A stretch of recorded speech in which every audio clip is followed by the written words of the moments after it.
Transform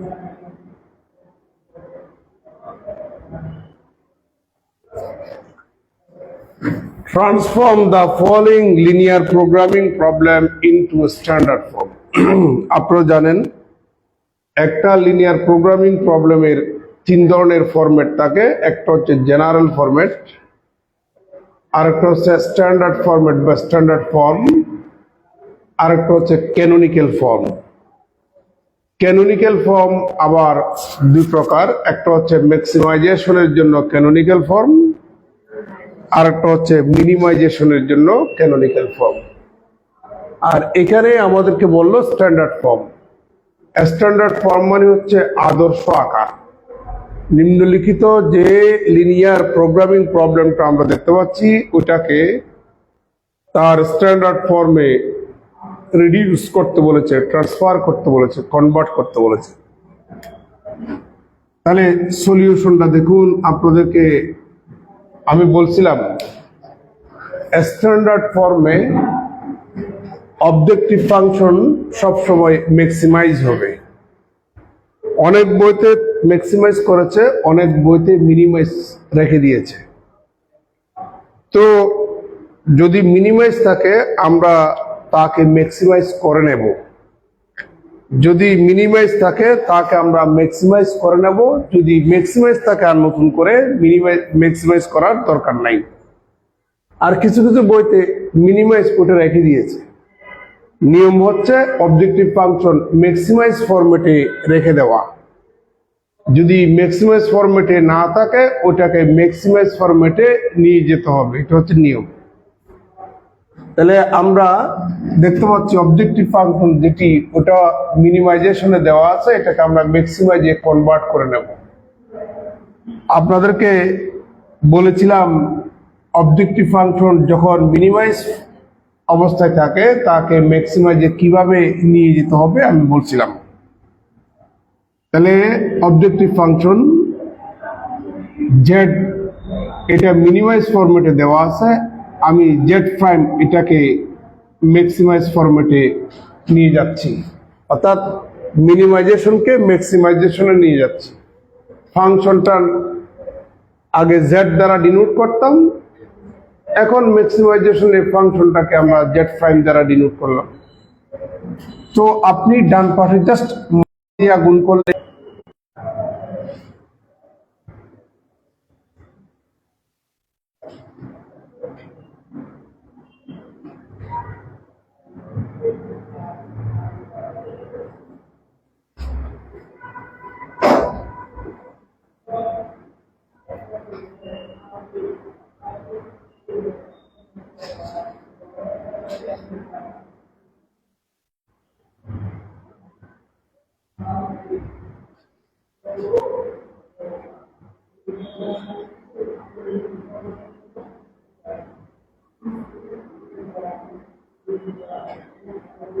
বড় হচ্ছে না কেন?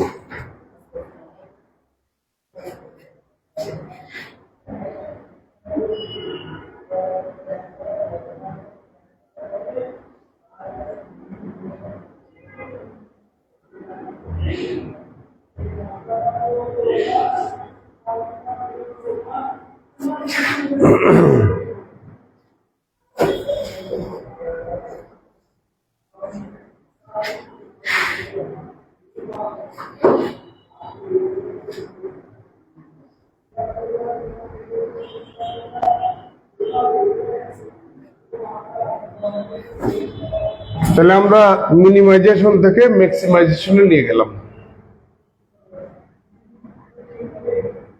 কেমন? এবং যে কন্ডিশনস বা শর্তাবলী আছে সেই কন্ডিশনস বা শর্তাবলী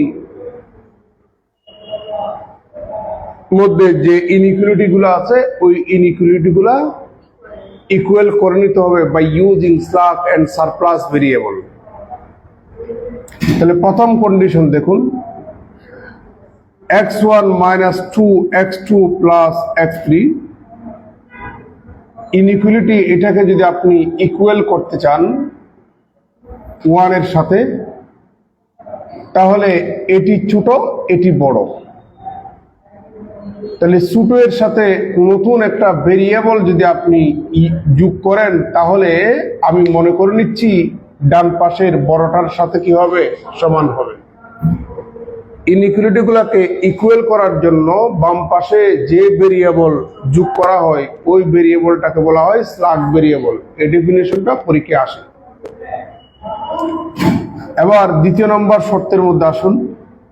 4x1 plus x2 plus 2x3 এই ইনইকুয়ালিটিকে ইকুয়াল করার জন্য যেহেতু বাম পাশটা বড় ডান পাশটা ছোট, তাহলে বাম পাশ থেকে একটা ভেরিয়েবল আমরা বিয়োগ করে নেব। যদি আমরা বাম পাশ থেকে একটা ভেরিয়েবল বিয়োগ করি তাহলে বড়টা থেকে একটু কমায় দিলে ডান পাশে কি হবে, সমান হবে। তাহলে ইনইকুয়ালিটিকে ইকুয়াল করার জন্য বাম পাশে যে ভেরিয়েবলটা বিয়োগ করা হয় ওই ভেরিয়েবলটাকে বলা হয় সারপ্লাস ভেরিয়েবল। এবার এটাতে আসেন তৃতীয় নম্বর শর্ত, 2x1, এখানে মাঝখানে কিন্তু x2 নাই, এই জন্য এটাকে আমরা 0x2 লিখবো। মাইনাস x3, এটা কি আছে, ইকুয়াল আছে, আছে না ইকুয়াল? আমি গত ক্লাসে বলছিলাম আপনাদেরকে স্ট্যান্ডার্ড ফর্মে ডান পাশে নেগেটিভ হতে পারবে না, বলছিলাম। স্ট্যান্ডার্ড ফর্মে বাম পাশে ডান পাশে কি হতে পারবে না, কনস্ট্যান্ট টার্ম না, নেগেটিভ হতে পারবে না। এটা আপনাদেরকে গত ক্লাসে বলেছিলাম। এই গ্রামারটা শেখানোর জন্য এই অঙ্কটা সিলেক্ট করা। তাহলে ডান পাশের নেগেটিভটাকে পজিটিভ আগে করে নেন। পজিটিভ করলে উভয় পক্ষে -1 দিয়ে গুণ করা লাগবে, তাহলে -2x1, তারপর বলেন প্লাস x3 ইকুয়াল টু কত, 10। তো মাঝখানে x2 নাই, এই জন্য আমরা 0x2 লিখলাম। সবার দৃষ্টি আকর্ষণ করছি, এখানে আমাদের যে জায়গাটা খালি আছে ওইটাকে আমরা 0x2 বলবো, আর এখানে যে জায়গাটা খালি আছে এটাকে 0s1। এখানে আমাদের 0s1 প্লাস 0s2, এখানে লিখুন 0s1 প্লাস 0s2। এখানে আগে তিনটা ভেরিয়েবল ছিল, ওগুলাকে বলা হয় ডিসিশন ভেরিয়েবল বা সিদ্ধান্তমূলক চলক। আরো নতুন দুটা ভেরিয়েবল যোগ করলাম, এখানে s1 s2, সবগুলা গ্রেটার দেন ইকুয়াল 0। তাহলে x1 x2 x3 s1 s2 দে আর অল গ্রেটার দেন ইকুয়াল 0। এটাই হচ্ছে আমাদের প্রদত্ত লিনিয়ার প্রোগ্রামিং প্রবলেমের স্ট্যান্ডার্ড ফর্ম। যে বইটা আমি ভিডিওতে বইয়ের নামটা বলছি না, যে বইটা থেকে প্রশ্নটা দেখলাম ওখানে কিন্তু অবজেক্টিভ ফাংশন মিনিমাইজকে ম্যাক্সিমাইজ করে নেই। দেখুন, আমরা নেক্সট অঙ্কতে চলে যাচ্ছি।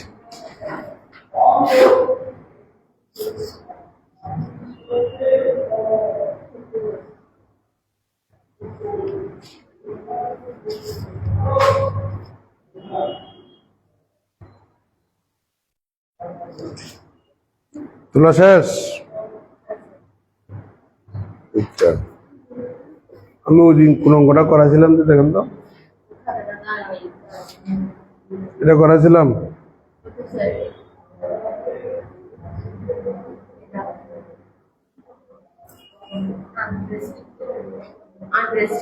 খুব ভালো হয়েছে।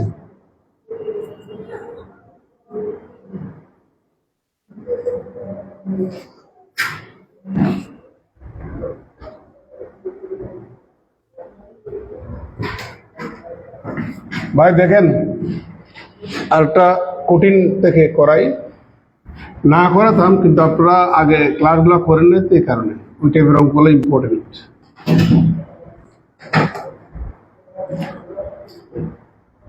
Reduce the following linear programming problem into standard form.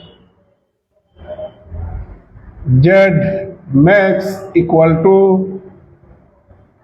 3x1 plus 2x2 plus 5x3 subject to the condition 2x1 minus 3x2 is less than equal 3, x1 plus 2x2 plus 3x3 is greater than equal 5. 3x1 plus 2x3 is less than equal to, এখানে x1 x2 they are all greater than equal 0 and x3 is unrestricted in sign. Unrestricted in sign এটি আপনাদের national university আসছে 2020 সালে, 2016 সালে, 2014 সালে, 2013 সালে, 2011 সালে, 2008 সালে। আর ন্যাশনাল ইউনিভার্সিটি এমএসসি প্রিলিমিনারিতে আসছে 2019 সালে, 2014 সালে। আর ঢাকা ইউনিভার্সিটির মধ্যেই তো আসছে অনেকবার। সবার মনোযোগ চাই, সবার মনোযোগ। বা একটু এদিকে তাকাবেন। এটা একটা লিনিয়ার প্রোগ্রামিং প্রবলেম।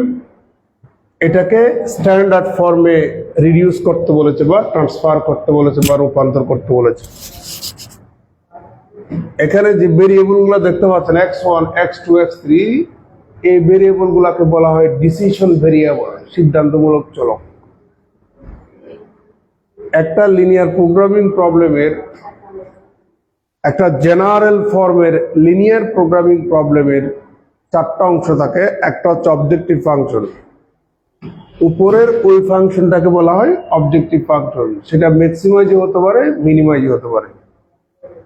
ওই গ্রেটার দেন, লেস দেন যেগুলি আছে এগুলাকে বলা হয় শর্ত, কন্ডিশনস বা কনস্ট্রেন্টস।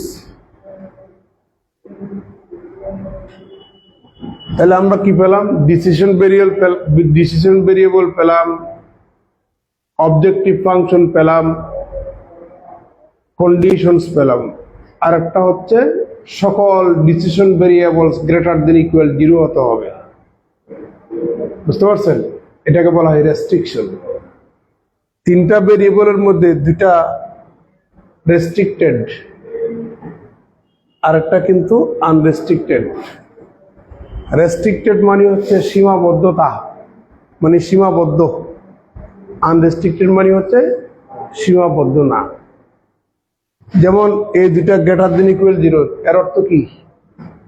এই 2টা ভেরিয়েবল নেগেটিভ হতে পারবে না।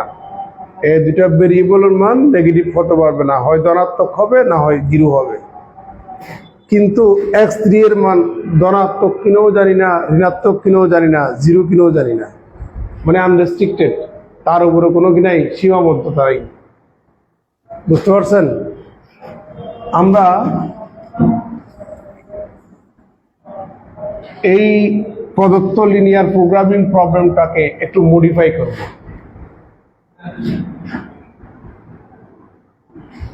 The given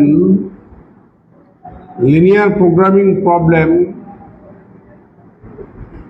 can be written as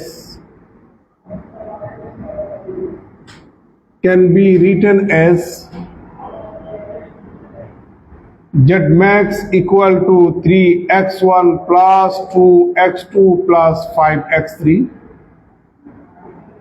subject to the condition 2x1 minus 3x2 plus 0x3 is less than equal 3। কারণ এখানে x3 নাই তো, এই জন্য 0x3 লিখলাম। এটাকে লিখলাম x1 plus 2x2 plus 3x3, যেভাবে আছে ওভাবেই। আর এখানে 3x1 plus 0x2 plus 2x3 is less than equal 2। এখানে x2 নাই, এই জন্য আমরা 0x2 লিখলাম। x1 x2 restricted and x3 is unrestricted in sign। এবার সবাই মনোযোগ দেন।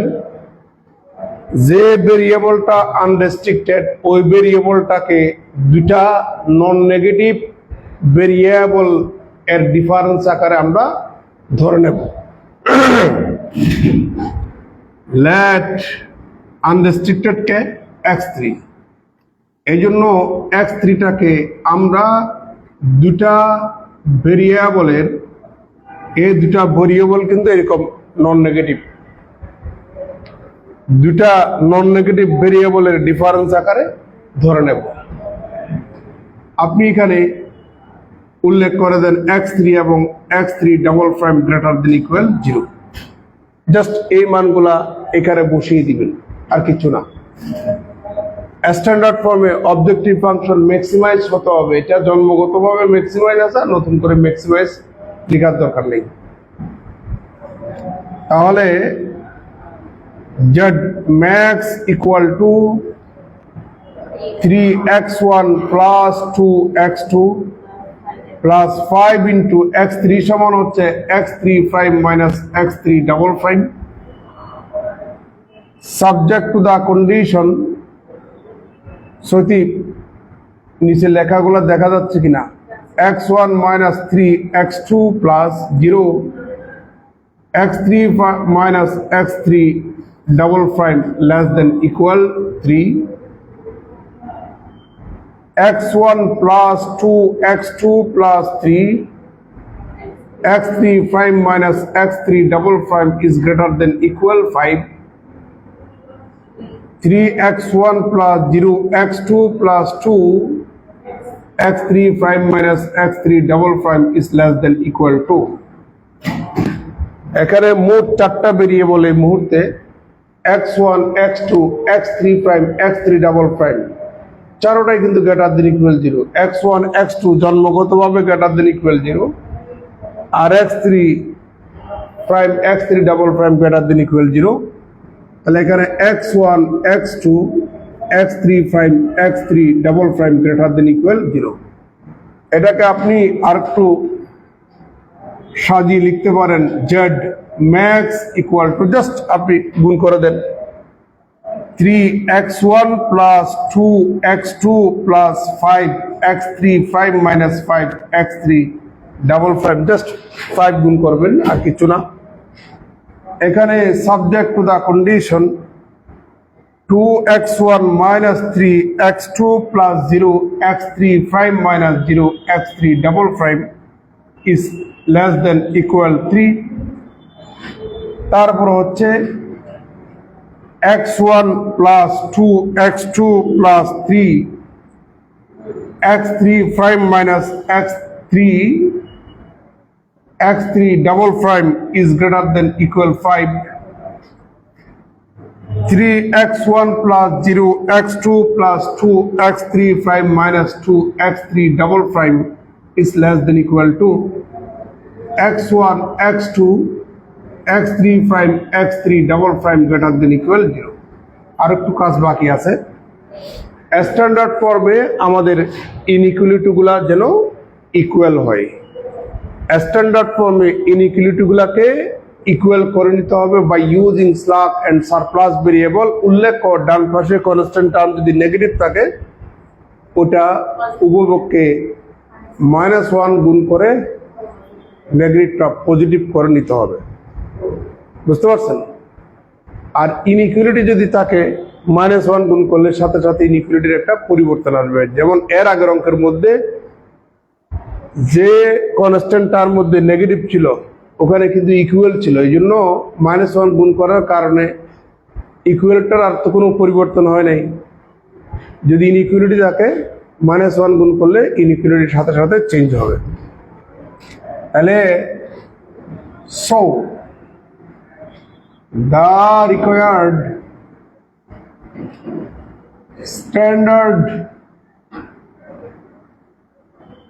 form is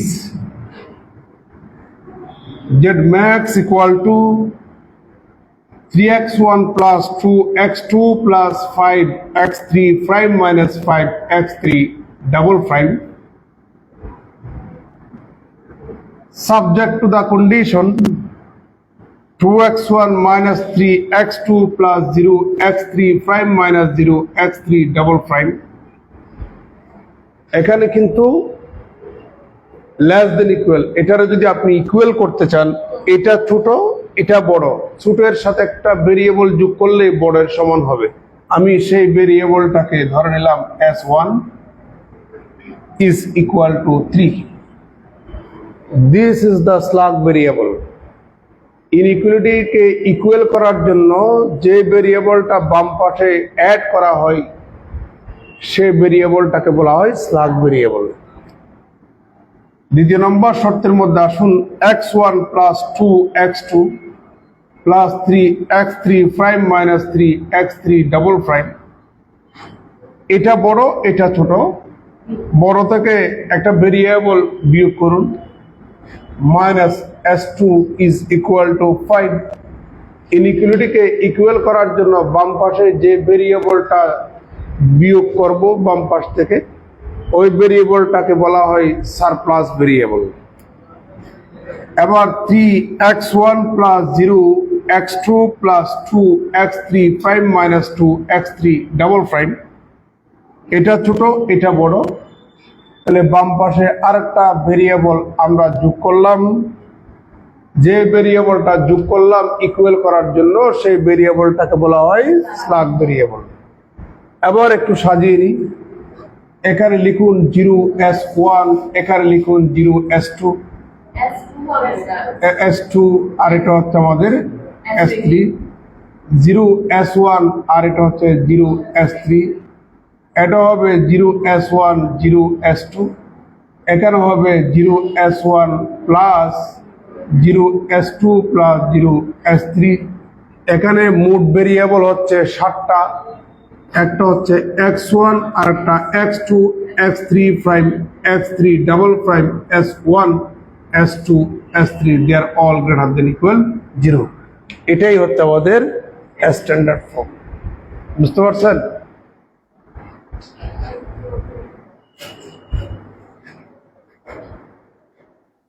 দেখা যাচ্ছে না যে সেটা একটু বলবা না, ভিডিওর কোয়ালিটি নষ্ট হয়ে যায়।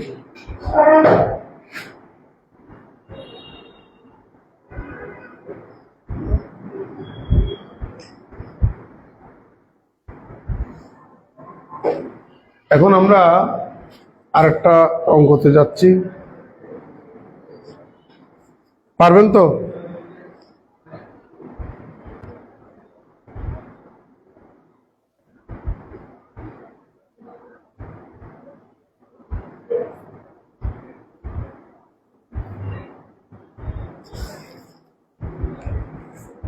আরেকটাতে যাই।